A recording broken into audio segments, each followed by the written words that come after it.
Monday Night Raw sent us on a roller coaster, and what a roller coaster ride it was. CM Punk alluding to a WrestleMania main event. We got the New Day on a double heel turn. Buckle up, hang on tight, enjoy the ride. Let's get it. We start out the show with CM Punk in the middle of the ring saying that he has a path in mind, he's got a road in mind, and points up at the invisible WrestleMania sign. CM Punk is wanting a main event at WrestleMania. The one thing that has eluded him his entire career, the one thing he wants more than anything is a main event match at WrestleMania. And he does mention that he's got that favor in the back pocket there. And what that favor is, I'll tell you what I think it is. I think it is CM Punk asking Paul Heyman to leave Roman Reigns and come back with him and help him get that main event spot at WrestleMania. Paul Heyman is the man to do it. He's done it for multiple people before. Why not go back with that OG Paul Heyman guy and have CM Punk get another run here? I think that's what we're going to get. How we get there, I'm not too sure yet, but I think that's what's going to happen here.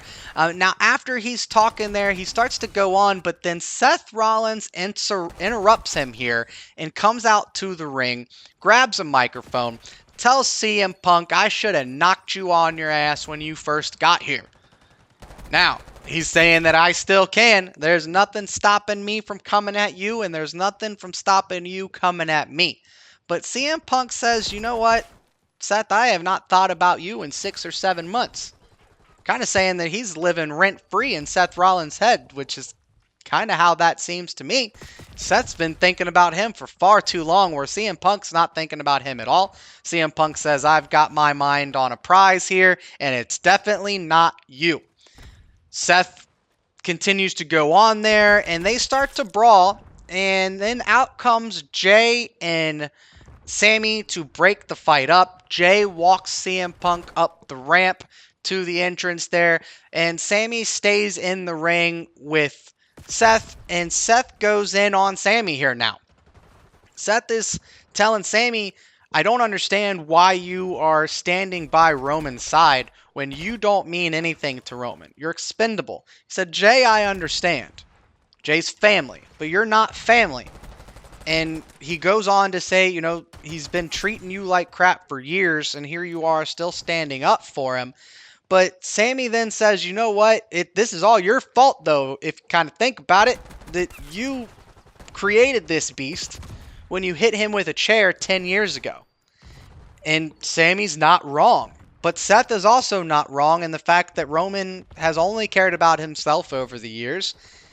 But is that because Seth stabbed him in the back? So maybe Roman feels like he's got to kind of do things on his own? I don't know.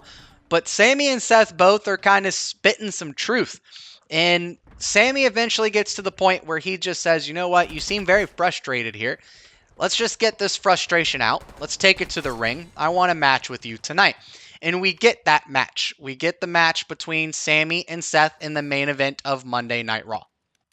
We're now going to get into our first match here. It is Damage Control versus Liv and Raquel.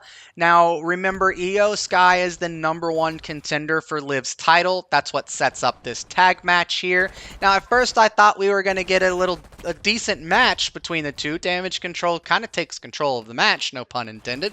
And Raquel kind of turns it around. She kicks it into gear, turns that power button on, and just dominates.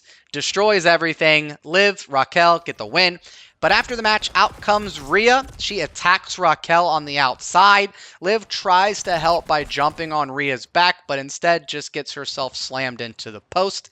But Raquel does get up. She takes Rhea and slams her into the announce table on the corner, eyeball first. Poor Rhea's face is just continuing to get beaten up. She just got that face mask off for that protector there from the broken nose. Rhea just keeps going through it. I would like to see Rhea fight back here. I hope that she gets her title back. I'm pretty sure that's what we're kind of building up to, is this feud continues to keep boiling up, and then eventually we'll have that rematch between Rhea and Liv. We now get a triple threat match in the Women's Intercontinental Title Tournament. First round here is Dakota Kai versus Shayna Baszler versus Katana Chance. This match was pretty good. A few good spots there. However, the matches tonight were just very minuscule. They were not long matches. They were short, sweet, to the point, in, out. Tonight was very storyline driven, very promo heavy. This match, though, we get Dakota Kai with the win. She moves on in the tournament. Let me know in the comments who you guys would like to see win the first ever Women's Intercontinental title. The next segment that we're going to get into here is the segment that made tonight's show so special. This segment is the one that made the show a 12 out of 10 for me. And this is the New Day 10-year anniversary. We get a very good video package of all their memories together, separate, collective, all of it is all combined into one there, showing just how tight-knit the New Day really is. And they come out, Kofi and Xavier Woods come out with all the memorabilia around. They stop and look at everything. They then get to the ring, and they talk about how they love the fans, and they appreciate all of us fans, and that if it wasn't for the fans, they wouldn't be where they are today. They then start to get into a point where you can see the breakup coming. They start talking as if they're about to announce their breakup, and they're doing it in a way as if they're about to just announce that they've collectively come to the agreement to go their separate ways. So I was like, kind of bummed out, obviously. The New Day's been around for 10 years. We've all grown to love them. So I was like, man, the New Day's breaking up. But out comes Big E. We haven't seen Big E on TV in 4 years. We have seen him do the commentary and everything for the pre-shows and post-shows for the PLEs. And we've seen him here and there, but he's not been on actual television in 4 years. But Big E comes out, he grabs a microphone, he gets to the ring, and he's talking to these guys and letting them know that I'm still here for you, I'm still here to support you, and I'm going to be here every single week as your managers to remind you guys just who the hell you are. And I get excited. I think we're at a point where, the New Day's coming back. We're going to get a run here. We're going to get these guys back on the same page. They're going to stop fighting. It's going to be great. But instead, we get what could possibly be the biggest swerve that I have seen on WWE television in a very, very long time. Kofi and Xavier Woods go in on Big E. They turn this around completely. They tell Big E that you left us. That you left us and haven't come back, haven't made a phone call, haven't done anything, and all over just a broken neck. They go on to say that there are these wrestlers, and they name some people that have all come back after broken necks, but yet you haven't even had a surgery, and you can't be here to support us. They say, we've left the light on for you to come back. We've halted our entire careers for you, waiting for you. It's brutal. It's emotional. You can see it in E's face. You can see his eyes well up. He goes, guys, what are you talking about? I'm trying. I got a broken neck. I'm getting MRIs. I'm getting x-rays. I've not been medically cleared. But these are just like, why now?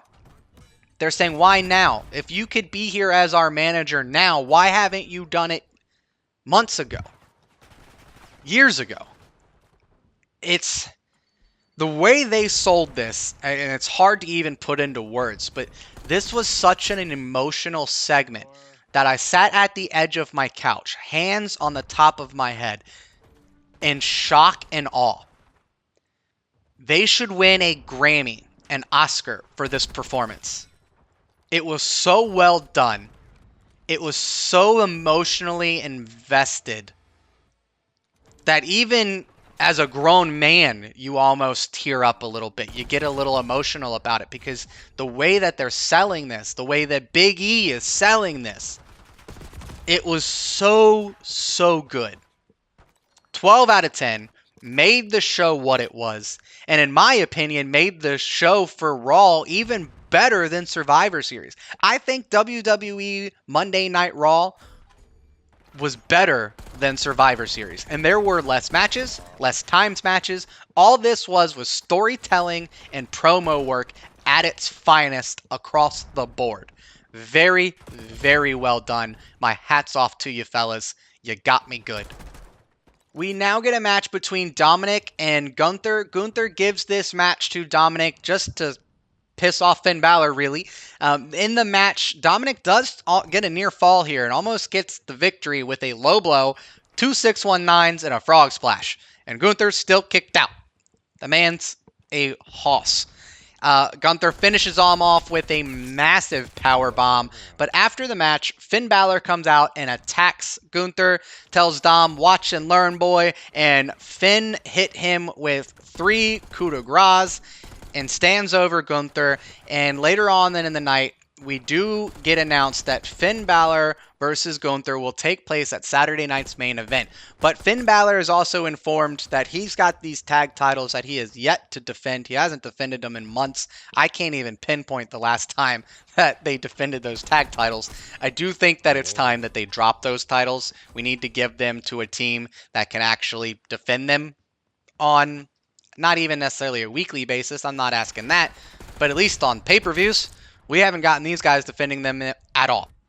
Now, before we get into the main event match between Seth Rollins and Sami, we cut to the back where we find out that Jey Uso has been attacked.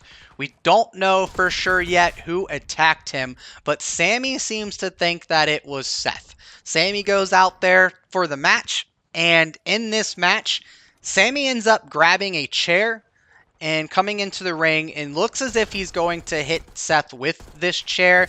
Says, I know that it was you. I know you attacked Jey. Seth says, Sami, think about it. I did not do that. I would not do that. That's not like me. I would not attack him.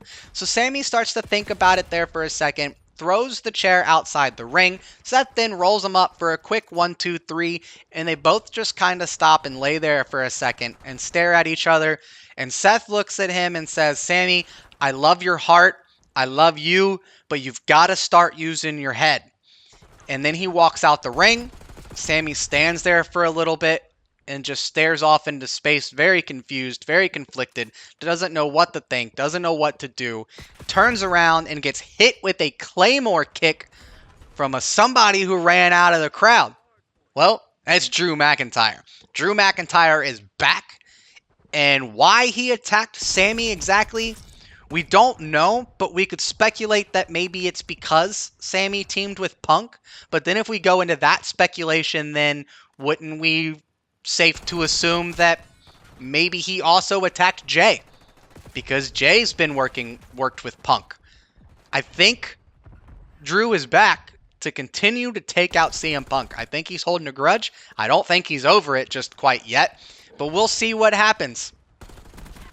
That wraps it up for our Monday Night Raw recap of the week. And Frag Squad, if you are still here hanging out with us to the end of this video, let's do a little experiment here. Let's drop in the comments who your favorite wrestler of all time is. I will chime in as well and respond back who my favorite wrestler is of all time. And of course, if you liked this video, make sure you like the video, subscribe to the channel, and until next time, Squad dismissed.